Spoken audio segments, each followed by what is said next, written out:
శ్రీ శివాయ గురవే నమః. ఇంకా గురుగారు తండ్రి ఎలాంటి గొప్పవాడు చెప్పుకుంటూ ఆయన ఎప్పుడు కూడా ఎల్లప్పుడూ శిష్టాచారం చేస్తూ దక్షిణుడు అంటే దక్షిణ భాగం అంటే ఎంత విలువైన దక్షిణ భాగం స్త్రీ అక్కడ కాలిపోయింది. సతీదేవి కాలిపోయింది. ఇప్పుడు దక్షిణే కది అంటే దక్షిణుడు అంటే ప్రతిజ్ఞ, సమర్థత కలవాడు.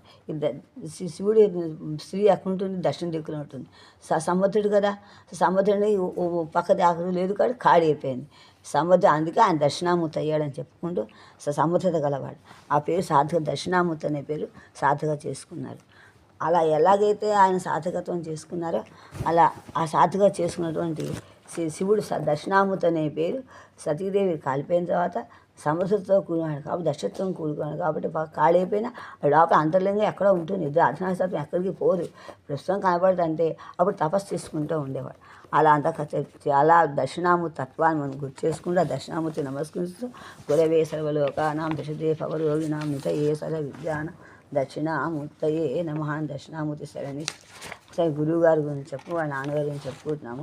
ఆయన ఎలాంటి వాటి ఎల్లప్పుడూ కూడా దక్షిణామూర్తి కోరుకుని దక్షిణ నెలకొట్టే మల్లంపల్లి అనే వంశంలో పువ్వు వికసిస్తే ఆ వంశంలో పువ్వు పూసినట్టుగా ఏది పంచాక్షి సారమేటువంటి పువ్వు పూసినట్టు ఆ పువ్వులో మకరం తేనిలాగా మునిగిపోతూ ఉండేవాటి. ఇప్పుడు శివ పంచాక్షరి చేసుకుంటూ ఉండేవాటి. ఎలాంటి వాటి అని అసిధారావ్రతశీలశాలికి శివచానేక సంశీలికి వ్యసనాస్పృశ్య పవిత్ర వృత్తునకు నిత్య ప్రౌఢ సారస్వత వ్యసనాధీనునకు కవీంద్ర గురుదేవా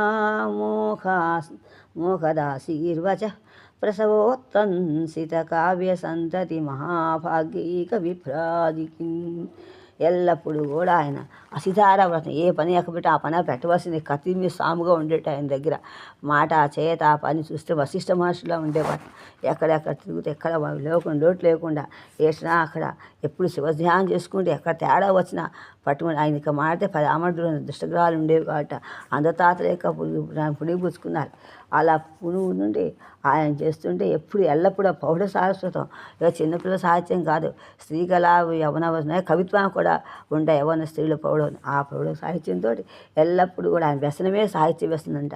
ఎవరికైనా ఈ చుట్టా సిగటానికి ఏదే వ్యసన సాహిత్యం అంట. అలా కవీంద్రుడు ఏంటి, గురుదేవుడు ఏంటి, అమోఘ పెద్ద కవిని చేత గురుదేవుడి యొక్క అమోఘమైన ఆశీర్వాదం చేత మంచి పేరుతోటి ఉత్తమ కావ్యాలు రాస్తుంటూ మహాభాగ్యమైన చిత్రంతో ఆయన మంచి పేరు